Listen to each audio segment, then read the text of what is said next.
Hello po mga kababayan, mga kaibigan, mga katokis at kapots. Kamusta po kayong lahat? And once again, welcome po dito sa ating mumunting channel, Simply Tokis Vlog. Tayo po ay magbibigay ng maiksing komento, opinion at reaksyon sa mga mainit na usaping pangpolitika sa ating bansa. Ito po pag-usapan natin si Larry Gadon, medyo meron po siyang sinabi tungkol po dito sa pagpupondo ng AKAP. Kung maalala nyo po, ito pong AKAP, yung ayuda para sa mga kapos ang kita program, tinanggalan po yan ng budget, wala po yan sa proposed budget for 2026. Kasi may kadahilanan po dyan ang ating secretary ng DBM na si Amenah Pangandaman. At ganun din po si Senator Soto, mukhang mayroong siyang gustong ipanukala. Ito yata base sa constitution nito, yung edad po ng gustong tumakbo bilang presidente. Kasi ang pagkakaalam po natin, dapat bago ka tatakbong presidente, ikaw ay nasa edad 40 na. Dapat you reach 40 years old, bago ka mag-file ng COC mo, to be qualified for the position of the president. May dahilan po Ano ang nakikitang dahilan ni Senator Tito Soto? Bakit nasabi niya ganyan? Okay, shout out po lahat sa inyo and may God bless us all. So unahin natin, ito dalawang ulat po ito sa Politico, sa politico.com.ph. Maraming salamat po. Okay? So unahin natin si Papa Gadon, Secretary for Poverty Alleviation, si Papa Gadon, Okay? So dito po sabi niya, hindi naman pwede puro porpis lang. Larry Gadon Defense AKAP. O ayan, kasi wala pong budget ang AKAP Remember, ano po ibig sabihin ng AKAP? Ayuda para sa mga kapos ang kita program. Okay, wala po itong budget sa 2026 National Expenditure Program ng gobyerno. Kasi po, ang napakalaking dahilan po, sabi po ni Secretary Amenah Pangandaman, ito po ay meron pang natitirang pondo. Hindi pa po maximize yung utilization ng pondo na ito dyan sa DSWD. Kaya sabi nila, why do we have to fund a program that has still remaining balance on their account? Parang yung PhilHealth lang last year, di ba? Bilyon-bilyong piso ang surplus nila. Bakit mo pa naman popondohan yon? Why not use the other funds to other expenditures ng gobyerno para sa mga programa? Di po ba? Lalong-lalo na sa mga edukasyon, sa agrikultura at sa pangkalusugan. Pero ano po yung depensa ni Larry Gadon? Presidential Advisor for Poverty Alleviation, Secretary Larry Gadon, defended the ayuda para sa kapos ang kita program, a one-time cash assistance program for workers whose earnings are not enough for their needs. Ito po yung isang beses lang ito. Kung halimbawa, kumikita kayo ng sabi nila, 23,000 below kada buwan, bibigyan kayo ng one time lang. Hindi po ito buwanan, one time lang para you meet. Maganda, buwanan nyo na lang yan. Oo, halimbawa, kung yung one time ay 10,000 pesos, gawin nyo na lang. I-divide nyo na lang yung 10,000 every month for 12 months para hindi nila maubos. Mamaya yung iba dyan, lulong sa online gambling, lulong sa bisyo nila, wala. Naubos yung 10,000 sa isang araw. During Monday's briefing on the House Committee on Poverty Alleviation, Gadon stressed that the government should not only help beneficiaries of the 4Ps, yung Pantawid, Pamilyang Pilipino Program. Ito po kasing 4Ps, naaabuso rin ito. Marami po dyan, hindi naman lahat. Marami dyan, hindi naman qualified na 4Ps, pero nasa 4Ps. Yung mga nabalitaan ko dyan, meron nga pamilya niya nasa abroad, pero nasa 4Ps. Meron naman dyan, kumare, kumpare, kamag-anak ni barangay kapitan, sila pang nauuna. Yung mga well-deserved na mga talagang dapat na sa 4Ps, wala po. Kasi bakit? Napolitika na. Yung mga, alam nyo na, malapit kay barangay kapitan, malapit kay mayor, ito na unahin mo. Diba? Yan lang. Recommendation kasi ni Mayor, recommendation ni Kapitan, yung DSWD, natakot na kasi malay mo, pinagbabantaan, yun na lang. Pero yung totoo, at mga tunay na dapat mga benepisyaryo niyan, nga. Oo, yan ha. Kaya dapat talaga, Rex Gatchal yan, huwag mong ipapolitika ang DSWD. No? Ikaw ang may hawak niyan, linisin mo yan. Actually, alam ko, nilinis nyo na yan, no? Dapat lang yan. Dapat nga yung mga hindi deserving dyan, kasuhan nyo. Tapos sino yung nagrekomenda sa kanila, kasuhan nyo rin para po matakot na. Kasi walang takot eh. Magbabanta pa ang mga yan. O, di ba? Eh kung si kapitan yan, kasuhan nyo, tanggalin nyo sa pwesto. Di ba? Kasuhan tapos pagmultahin. Tapos yung pinasok niya na hindi karapat-dapat, ipabalik ninyo yung mga perang nakuha. Nakawi po yan eh, pagnanakaw yan eh. Yan yung tinatawag nyong legal na pagnanakaw. Oo. O, ito po ang sabi ni Larry Gadon. I think the AKAP should be continued because we are helping those who are under the purpose. Huh? But how about those who are trying to work? Pay taxes, those who are earning minimum wages, and in fact, even those in the informal sector who are earning below the minimum and still pay taxes. Pag nagka-problema sila, di mo tutulungan, pero yung purpose, tutulungan mo who are not contributing to pay taxes. Ay, kung nga naman, tama nga naman. Sabi ko nga sa inyo, yung iba nga eh, di ba?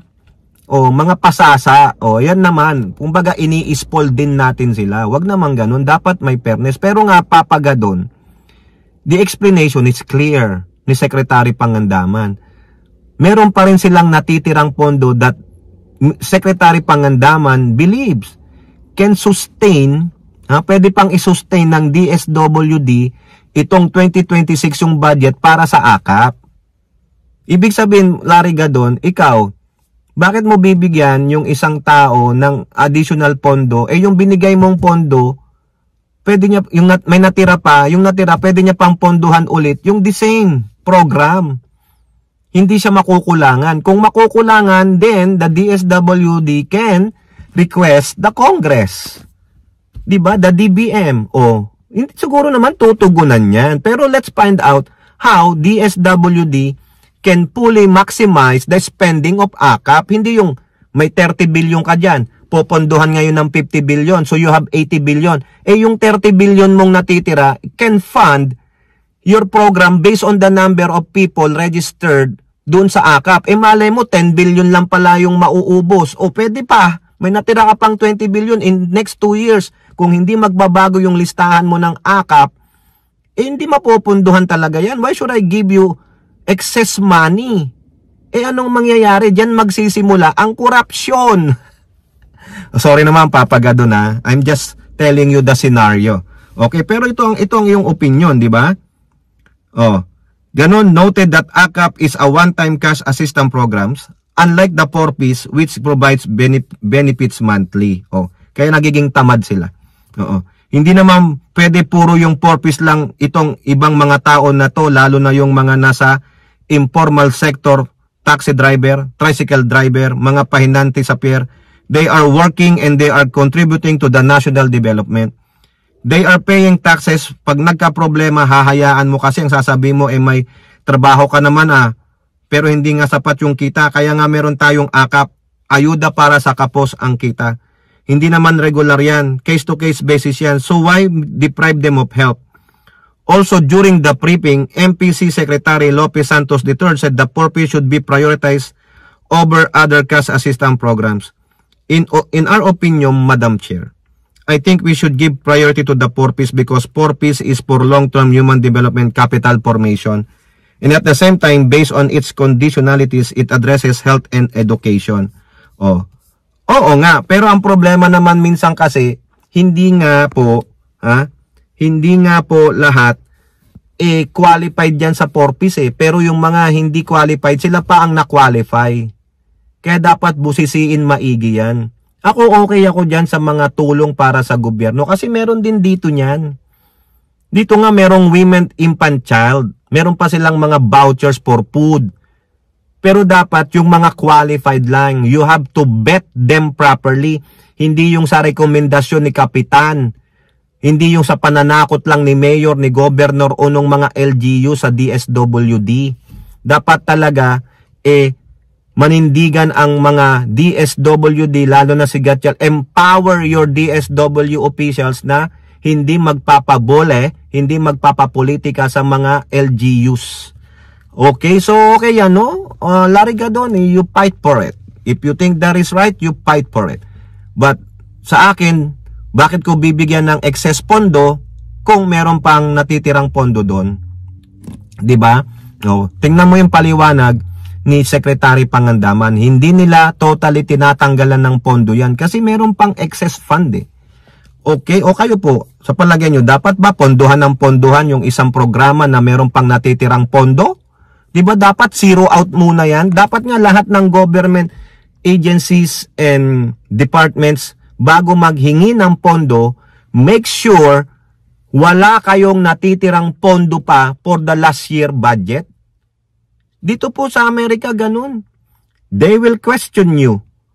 Bakit hindi zero ito? Ipababalik sa iyo yan sa national government.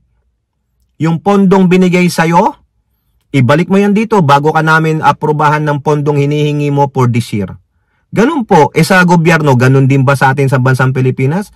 Dapat bago ka mag-request tulad ng DPWH, have you utilized all the money that we allocated for you?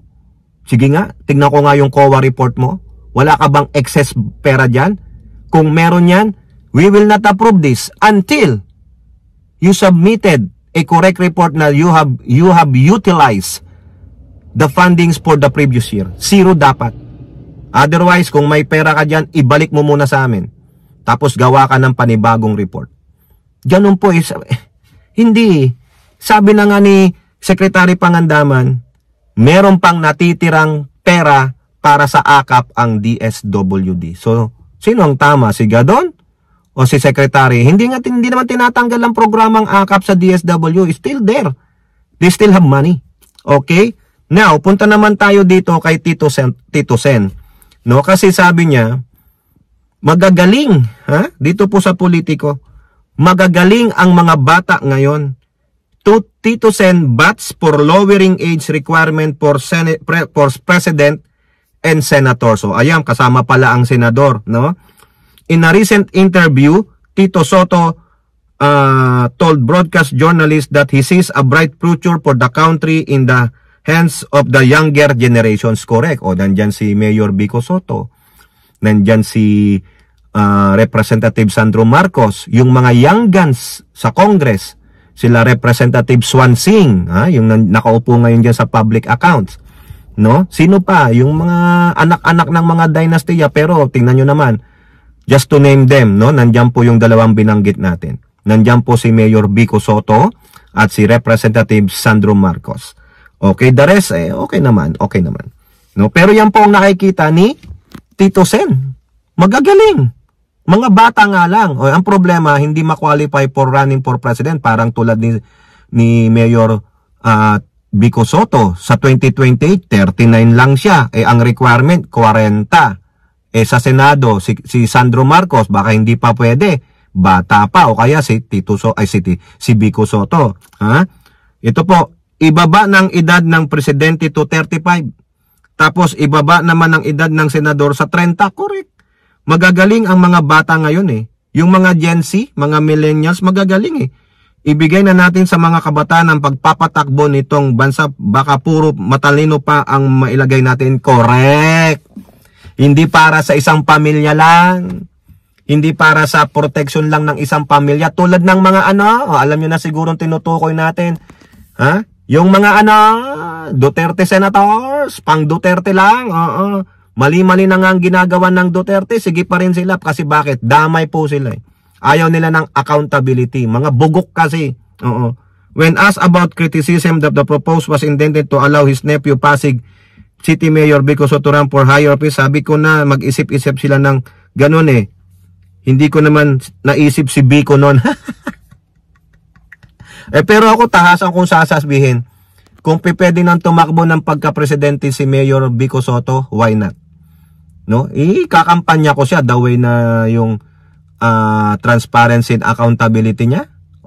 May bahid ba ng corruption? Sige, labas na natin. Kasi nung Itong last term niya ng pagka-mayor, nung tumakbo siya, nilalabasan siya ng mga baho. Pero wala pong napatunayan eh. Hindi po ba? Bakit siya pa rin ang ginusto ng mga taga-Pasig? Meaning, they love and like the way he's running the city. Di ba? Ganon sa Amerika. Baka hindi alam ng mga kababayan natin, the United States Constitution, the minimum age of the President of the United States is 35. Oy, ganun ba? Ba't wala tumatakbo? Bakit ang tumakbo mag-o-80 na? Ha? At ang mga senador sa Amerika 30. Bakit tayo 40 at 35? Correct. Hindi ko maintindihan eh. Siguro doon lang sila nagmamature. Yung mga Duterte senators at congressman, nagmature ba? Di ba? Soto also expressed his support for the proposed to amend the 1987 Constitution following the additional requirement by the Supreme Court for impeaching a high-ranking officials in its ruling that declared the impeachment case against Tocmol Sara Duterte is unconstitutional. Tama, i-amend nyo na lang. O, dagdag nyo na lang yung sinabi ng Supreme Court dahil binago ng Supreme Court, di ba? Kunwari pa ang Supreme Court, kayo talaga. O yan, payag ba kayo, mga kababayan? Ibaba ang edad ng pagka-presidente at senador. Sa presidente, 35. Sa senador, 30. Kasi yung dati po, yung ngayon, hindi dati, yung as of now, 40 ang edad bago ka tumakbong presidente at 35 bago ka tumakbong senador. Si Sandro Marcos, ilang taon na ba? Pwede na siguro si Sandro Marcos Ay hindi pa rin yata mga kababayan. Ang layo pa, no? Sandro Marcos. O, pagka senador. Sandro Marcos. Ayan. Sandro Marcos. Ano nang edad mo? Tingnan lang natin. 31. Sa 2028, hindi pa rin pwede. Na tumakbong senador. Nako, Sandro Marcos, takbo ka ulit ng pagka, tama ba? Kasi 2028 o 3 years, 34 pa lang. Ay, pambihira. Malayo pa, Sandro Marcos. Ano ba yan? Ano ba yan? Hanggang congressman muna o governor. O kayo po, ano po inyong masasabi? Comment down below. And don't forget to like and share. Hope to see you in the next videos. Bye-bye. God bless.